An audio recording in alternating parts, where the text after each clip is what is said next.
जैसे Krishna, Radhe Radhe, welcome my dear student. देखो last हमने डिस्कशन किया था क्वेश्चन नंबर 7 और 8। आज अपने डिस्कशन करेंगे क्वेश्चन नंबर 6 और क्वेश्चन नंबर 9। देखो क्वेश्चन नंबर 6 में लिखा है if angle B and angle B are acute angles such that cos A equal to में cos B then so that angle A equal to में angle B। यदि angle A और angle B कोण A और कोण B क्या न्यून कोण हो जहाँ cos A कितना है बराबर है cos B के, तो दिखाएं कि एंगल A कोण A किसके बराबर होगा कोण B के।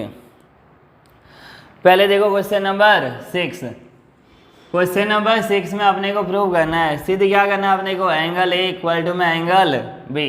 तो देखो सॉल्यूशन नंबर 6 और हमें क्या दे रखा है cos A इक्वल टू में cos B। तो अपने क्या लिखेंगे पहले गिवन या दिया हुआ है, दिया हुआ है। क्या दे रखा आपने को इसमें क्वेश्चन में, cos A किसके बराबर है cos B के, cos A इक्वल टू में cos B। एंगल A और एंगल B क्या एक्यूट एंगल है, प्रूव करना अपने को एंगल A इक्वल टू में एंगल B। प्रूव अपने को क्या करना है, एंगल A किसके इक्वल हो जाएगा एंगल B। इसको अपने लिख सकते हैं सिद्ध करना है।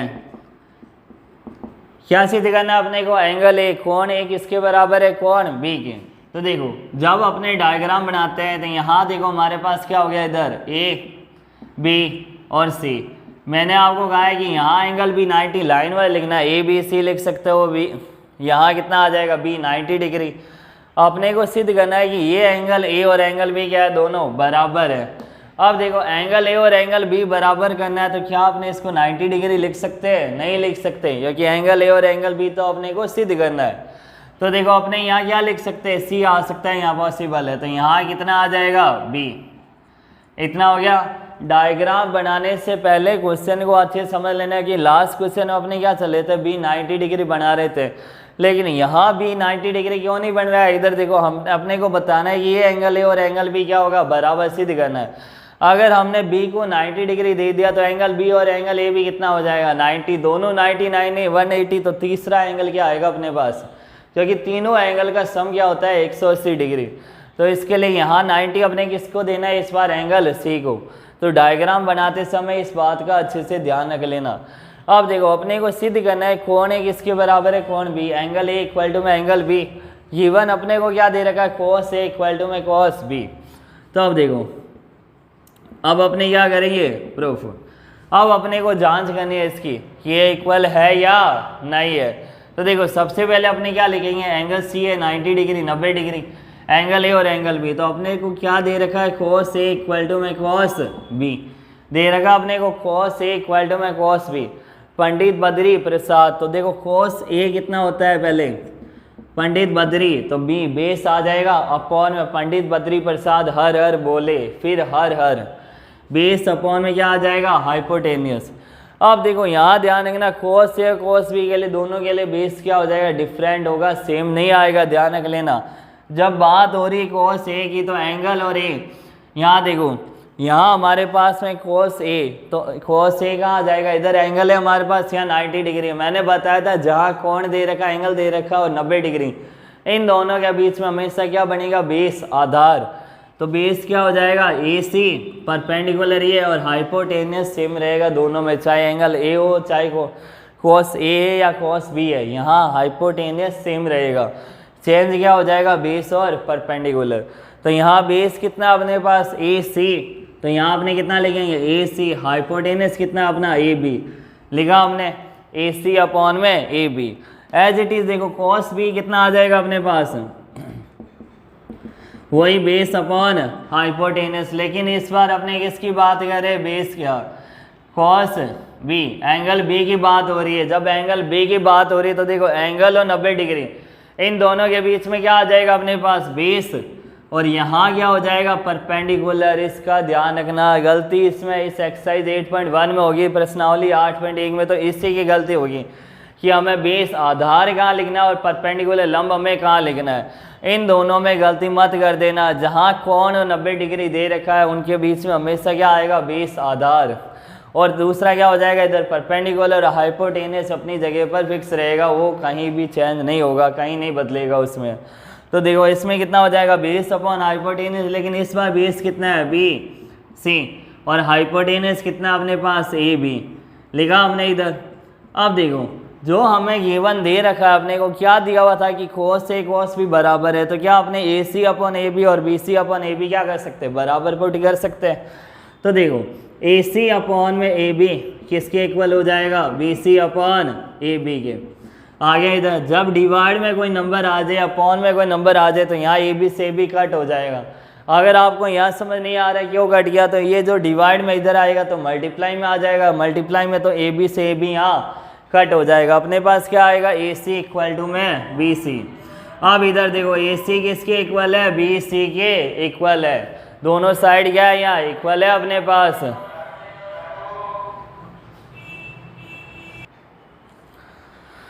अब देखो यहाँ कितना हो जाएगा ए सी इक्वल टू में बी सी, क्या आ जाएगा अपने पास ए सी इक्वल टू में बी सी। अब देखो ये साइड है ए सी और ये क्या साइड है बी सी। अब ये दोनों साइड क्या इक्वल है, देखो एक लाइन होती है जब साइड इक्वल होते हैं तो एंगल क्या होंगे इक्वल होंगे। क्या लिखना है opposite sides are equal then opposite angles are also equal.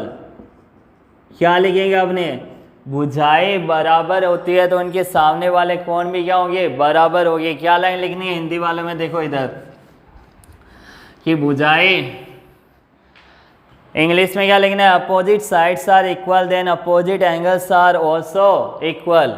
अब अपने क्या लिखेंगे भुजाएं बराबर है तो उनके सामने वाले कोण भी बराबर होंगे, उनके सामने वाले कोण भी बराबर होंगे। अब देखो भुजाएं बराबर है तो उनके सामने वाले कोण भी क्या होंगे बराबर होंगे। डायग्राम में अपने ये देख सकते हैं यहाँ हमारे पास क्या था सी 90 डिग्री। मैंने आपको बताया ए बी आप कहीं भी रख सकते हो, लेकिन सी और बी का आपको ध्यान रखना है। आप चाहे ए बी यहाँ लिख लो, चाहे आप ए बी यहाँ लिख लो, कहीं लिख लो, लेकिन इसका ध्यान रखना है। अब देखो हमने क्या देखा ए सी और बी सी ए लेंथ इक्वल है तो इसके सामने कौन सा एंगल आ रहा है एंगल ए। कौन सा आ रहा है कोण ए, इसके सामने कौन सा आ रहा है कोण बी। तो कोण ए किसके बराबर होगा कोण बी के, तो कोण ए किसके बराबर आ जाएगा अपने पास कोण बी। और अपने को सिद्ध भी क्या करना था एंगल ए बराबर एंगल बी, कोण ए बराबर कोण बी। तो अपने क्या लिखेंगे हैंस प्रूव, सिद्ध हो गया अपने पास आंसर। तो देखो जब भी अपने पास ऐसी कंडीशन आ जाए तो अपने को सबसे पहले प्रूफ में वही लिखना है कि हमारे पास क्या गिवन था cos ए इक्वल टू में cos बी। cos ए और cos बी देखो cos थीटा है तो फॉर्मूला तो पहले वही लगेगा b अपॉन एच, लेकिन यहाँ हमारे पास एंगल दोनों डिफरेंट, एक cos ए और एक cos बी है। तो cos ए और cos बी के लिए देखो हाइपोटेनियस तो कर्ण तो हमेशा सेम रहेगा, लेकिन इन दोनों का बेस क्या हो जाएगा बदल जाएगा, चेंज हो जाएगा। तो यहाँ ए सी और यहाँ कितना हुआ बी सी। अब देखो ए बी से ए बी कट होगी वैल्यू, ए सी किसके इक्वल आ गया बी सी। अब देखो opposite sides are equal then opposite angles are also equal, या अपने ये लिख सकते हैं sides are equal then opposite angles are also equal. भुजाएं बराबर है तो उनके सामने वाले कोण भी बराबर होंगे। तो एंगल ए किसके इक्वल हो जाएगा एंगल बी के। अब अपने डिस्कशन करते हैं क्वेश्चन नंबर 9। देखो क्वेश्चन नंबर 7 और 8 में लास्ट वीडियो में बता चुका हूँ, इसलिए अपने डिस्कशन करेंगे क्वेश्चन नंबर 9। क्वेश्चन नंबर 9 में लिखा है in triangle A B C right angle at B. अब देखो यहाँ हमारे पास राइट एंगल दे दिया बी पर 90 डिग्री, तो इस बार अपने को यहाँ सी ना करके इस बार एंगल बी पे अपने कितना बनाना है 90 डिग्री।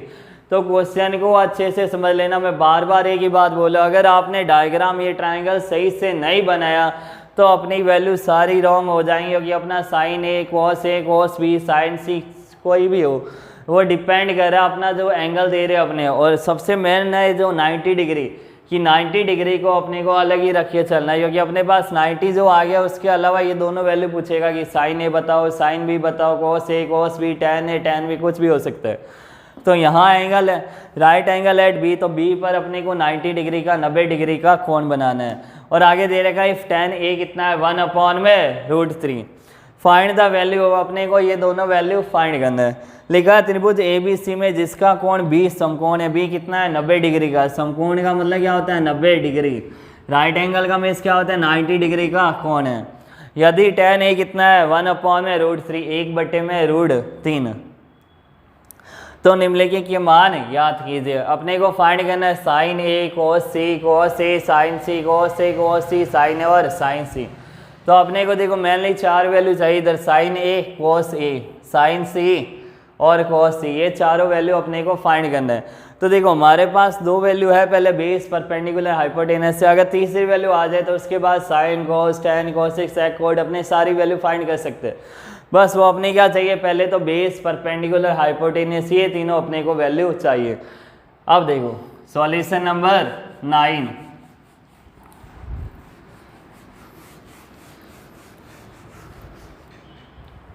सॉल्यूशन नंबर 9 इसमें लिख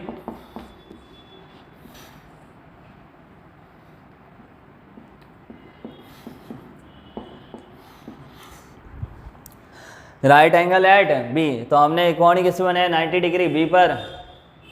अब देखो ये हाइपोटेनस है, ये बेस और ये परपेंडिकुलर है। हमें दे रखा है कितना है tan A इक्वल टू में 1/√3, 1/√3 ये अपने को दे रखा है। अब देखो tan A की बात हो रही है तो यहाँ क्या है एंगल है, कोण है हमारे पास।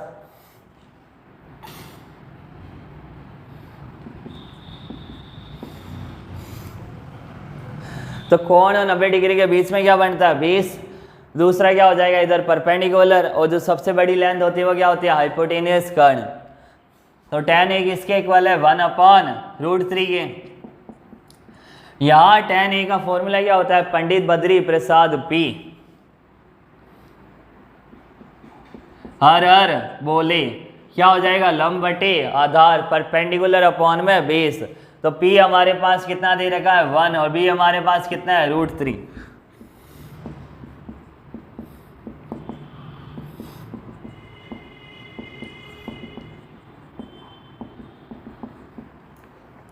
तो देखो जैसे हमने पहले सॉल्व किया है टीज हमें वही सॉल्व करना है। देखो ऐसे ही कि P को हमने क्या माना x 1x है। यहाँ देखो P की वैल्यू 1 है तो 1x, x के आगे चाहे आप 1 लिखो ना लिखो वो 1 ही कंसीडर होगा।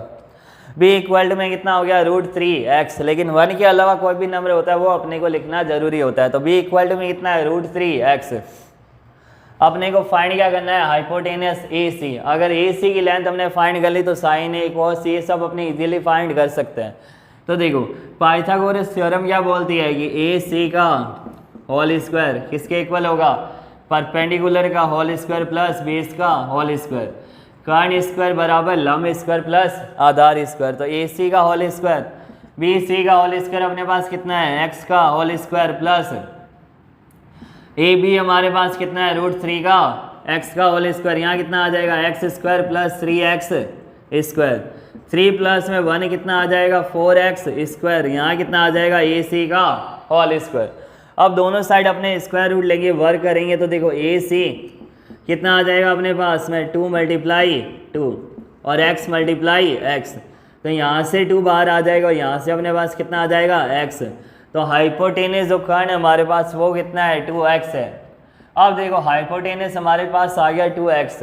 अब अपने को ये चारों वैल्यू चाहिए साइन A cos C और साइन C। तो देखो ये चारों वैल्यू अपने कैसे फाइंड करेंगे। यहाँ सबसे पहले अपने फाइंड कर लेते हैं साइन A और साइन C, फिर साइन A और cos A, फिर अपने फाइंड कर लेते हैं साइन C और cos C। तो देखो साइन पंडित बद्री प्रसाद, तो पंडित बद्री प्रसाद हर हर बोले, फिर स्टार्टिंग में दोनों साइन और cos हर हर, तो अपॉन में दोनों में क्या आएगा हाइपोटेनियस। अब यहाँ साइन है यहाँ भी साइन है तो P अपॉन में H और cos है कितना आ जाएगा B अपॉन में H। P होता है परपेंडिकुलर लंब, H होता है हाइपोटेनियस कर्ण, B होता है बेस आधार। हाइपोटेनियस क्या हुआ कर्ण। तो देखो अब अपने पास पहले साइन A, जब अपने एंगल A की बात हो रही है, देखो एंगल A की बात हो रही है तो बेस यही रहेगा परपेंडिकुलर, ये सब सेम है। तो देखो P कितना है हमारे पास 1, तो x अपॉन P हमने कितना लिया था x, एच हमारे पास कितना है 2x, तो यहाँ x से x कट हो जाएगा, कितना आंसर आ जाएगा 1/2। मैंने आपको बताया था कि अल्फ़ाबेट अपने क्या ले सकते हैं, x भी ले सकते हैं, k भी ले सकते हैं, आपको जो सही लगे वो आप ले सकते हो, लेकिन आंसर क्या आएगा लास्ट में नंबर में ही आएगा अपने पास। cos a कितना हो जाएगा b/h, b कितना है √3x/2x, यहाँ x से x कट हो जाएगा, कितना आंसर आ जाएगा √3/2। अब देखो साइन c और cos c के लिए जब एंगल अपने यहाँ से चेंज करके यहाँ रखेंगे तो बेस क्या हो जाएगा, ये परपेंडिकुलर क्या हो जाएगा ये, तो उस समय क्या हो जाएगा, देखो उस समय ये दोनों चेंज हो जाएंगे, यहाँ आ जाएगा बेस आधार और यहाँ आ जाएगा परपेंडिकुलर। तो अब देखो परपेंडिकुलर हमारे पास कितना है, यहाँ परपेंडिकुलर हमारे पास कितना है √3x अपॉन में बी, हाइपोटेनस कितना है 2x, तो यहाँ कितना आ जाएगा √3/2। और cos c बेस अपॉन में हाइपोटेनस कितना आ गया, बेस हमारे पास कितना है 1, तो देखो x बेस हमारा कितना है x और h कितना है 2x, तो यहाँ हमारे पास पहले कितना आ जाएगा 1/2। तो अब देखो साइन a कितना आया हमारे पास 1/2 और cos c हमारे पास कितना आया 1/2, इन दोनों की वैल्यू अपने पास कितना आ गया 1/2। एज इट इज देखो √3/2 कौन सा है, cos a और sin c और cos a, इन दोनों की वैल्यू कितना है √3/2। ये तो हमने sin a, cos a, sin c और cos a की वैल्यू फाइंड कर ली। अब अपने को फाइंड करना है sin a multiply cos a, ये सारी वैल्यू अपने को यहाँ रखना है और फिर नंबरिंग में लेके अपने इसको सॉल्व करना है। अब देखो फर्स्ट अपने को फाइंड करना है sin a,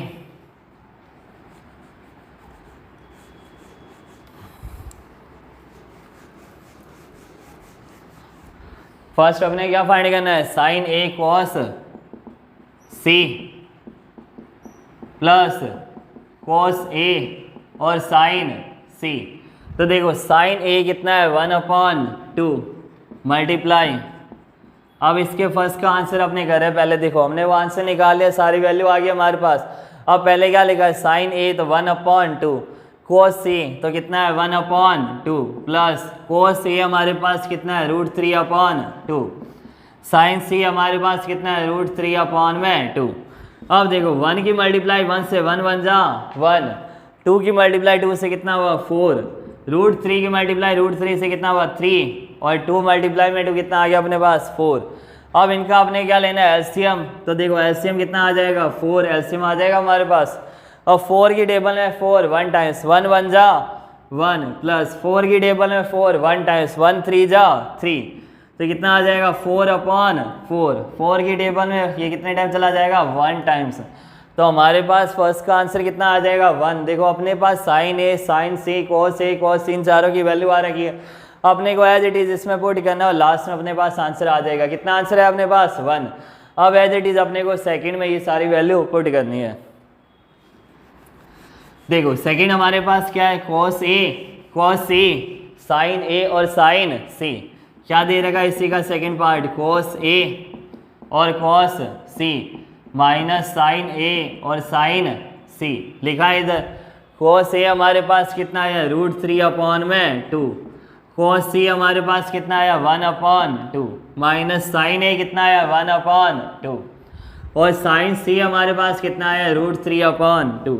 अब देखो 2 मल्टीप्लाई में 2 कितना हुआ 4, √3 की मल्टीप्लाई √1 से कितना हुआ √3, यहाँ पे कितना आया √3/4।